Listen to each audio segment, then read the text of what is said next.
정리가 필요가 없습니다. 개발 지식이 없는 저도 사용을 할 수 있을 것 같은데요. 좀 더 쉽게 문제 확인을 할 수가 있고 빠르게 확인할 수 있을 거라고 생각을 합니다. 인턴이 묻는다. 안녕하세요. AWS 인턴 유진입니다. 여러분, 서비스 개발하실 때 이걸 사용하는 사람들은 과연 어떤 느낌을 받을까 궁금하지 않으셨나요? 오늘은 AWS 서비스를 사용해서 사용자 경험을 모니터링하는 방법에 대해서 알아볼 건데요. 살아있는 AWS 백과사전 김성환님을 모셨습니다. 안녕하세요. 간단하게 자기소개 부탁드립니다. 네, 안녕하세요. 저는 AWS에서 솔루션스 아키텍트로 근무하고 있고요. 또 AWS 한국 사용자 그룹에서 데브옵스 소모임 오거나이저를 하고 있는 김성환입니다. 반갑습니다. 반갑습니다. 벌써부터 기대가 되는데요. 첫 번째 질문은 조금 근본적인 질문부터 여쭤보고 싶어요. 사용자 경험, 이게 정확하게 뭘 말씀하시는 건가요? 네, 이 사용자 경험이라고 하면 사실 좀 어색한데요. 유저 익스피리언스, 즉 UX란 말은 굉장히 많이 들어보셨을 것 같아요. 단순하게 말하면 누가 개발한 웹사이트나 아니면 앱에 대해서 사용자가 이용하고 경험하면서 느낀 그런 경험들을 말하는 부분이고요. 예를 들어서 진님이 어떤 웹페이지를 들어갔는데 이미지가 좀 늦게 뜬다든지 텍스트가 제대로 표시가 되지 않는다면 굉장히 짜증이 많이 나시겠죠. 기업 입장에서는 이런 경우에 사용자들이 잃게 되니까 굉장히 중요한 지표라고 볼 수 있겠죠. 생각보다 되게 중요한 지표였네요. 이게 충성 고객을 만들어야 하는 스타트업 입장에서는 굉장히 중요한 지표일 것 같아요. 저희 AWS 서비스 중에 사용자 경험을 이해하는 데 도움이 되는 서비스가 있다는데 정말인가요? 관련해서 설명을 잠깐 부탁드릴게요. 네, 맞습니다. 바로 클라우드와치럼 리얼타임 유저 모니터링이라고 하는 제품이 있는데요.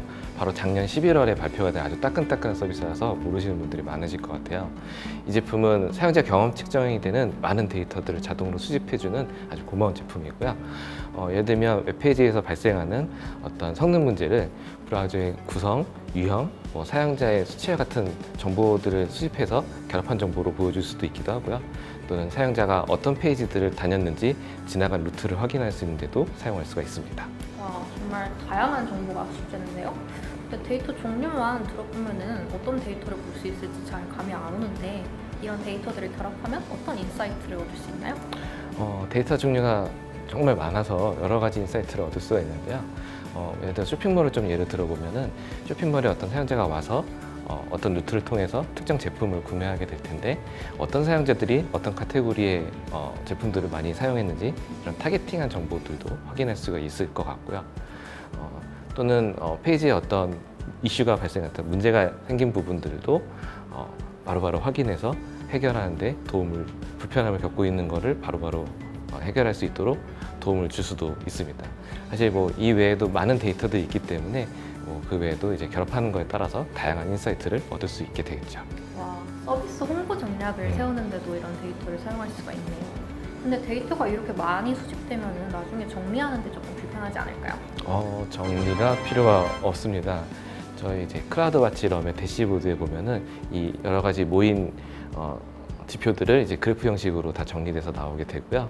또 이 서비스를 사용하는 부분도 되게 쉽지만 적용하는 부분도 굉장히 쉽습니다. 프로젝트를 생성하고 자바스크립트 코드를 적용하고 싶은 웹페이지에 그냥 붙여넣기만 하면 바로 적용이 완료되는 거라 굉장히 사용이 간단합니다. 개발 지식이 없는 저도 사용을 할 수 있을 것 같은데요. 근데 이렇게 사용자 데이터를 정리하는 툴은 굉장히 많잖아요. 클라우드워치 럼만의 장점이 있을까요? 네, 저희 AWS는 사실 클라우드와치 럼 말고도 굉장히 다양한 모니터링 서비스들이 있는데 그중에서 이제 분산 어플리케이션 모니터링 서비스인 AWS 엑스레이와 연계해서 쓸 수 있다는 점이 가장 큰 장점이 아닐까 생각을 합니다. 서비스랑 연계한다. 어떤 느낌인지 감이 잘 안 오는데 이게 그러면 더 많은 데이터를 볼 수 있다는 뜻인가요? 많은 데이터를 볼 수 있다기보다는 더 쉽게 오류를 찾아내는 부분에 좀 초점이 맞춰져 있을 것 같아요. 보통 백엔드 시스템과 프론트엔드 시스템은 별도로 구축이 돼 있고 모니터링도 따로 돼 있는 경우들이 많은데요. 이럴 경우 이제 에러를 확인하기가 매우 어렵거든요. 좀 다시 얘기하면 오류가 어떤 오류가 발생을 하게 되면 이 오류가 프론트엔드에서 났는지 백엔드에서 났는지 확인하기 위해서 두 군데를 다 확인해야 되는 부분들이 문제가 좀 있습니다. 그래서 이게 굉장히 시간도 오래 걸리고 리소스도 많이 들어가야 되는데 하지만 저희 이제 클라우드와치럼과 엑스레이를 연계를 하시게 되면 저희 어떤 어플리케이션에서 발생했는지 그래프 형식으로 보여줄 수 있는 서비스 맵이라는 데서 한 번에 보실 수가 있고요. 그다음에 어떤 식으로 연관이 돼 있는지를 또 검색하실 수 있기 때문에 기존에 양쪽을 확인하시는 것보다 좀 더 쉽게 문제 확인을 할 수가 있고 빠르게 확인할 수 있을 거라고 생각을 합니다. 와, 저도 대학교 1학년 때 개발 과목을 한번 들었었는데 디버깅 하는 게 되게 귀찮고 짜증나더라고요. 이런 귀찮은 디버깅을 쉽게 해준다니까 사용을 하지 않을 이유가 없는 것 그렇죠. 같습니다. 그렇죠. 클라우드와치 럼의 최대 장점인 만큼 한번 꼭 시도해 보시면 좋을 것 같아요. 꼭 한번 시도를 해보시기 바랍니다. 오늘 이렇게 클라우드워치 럼의 개념부터 실제 사용 방식까지 알차게 알아봤는데요. 유용한 정보를 알려드릴 수 있어서 정말 유익한 시간이었던 것 같습니다. 그래도 어떻게 사용하는지 모르겠다 하시는 분들은 걱정하지 마세요. 스타트업 램프 프로그램에 가입하시면 성화님 같이 AWS 전문가들로부터 1대1 컨설팅을 통해서 여러 도움을 받으실 수 있습니다. 더보기란에 가입 링크가 있으니까 기회를 놓치지 마시길 바랍니다. 감사합니다.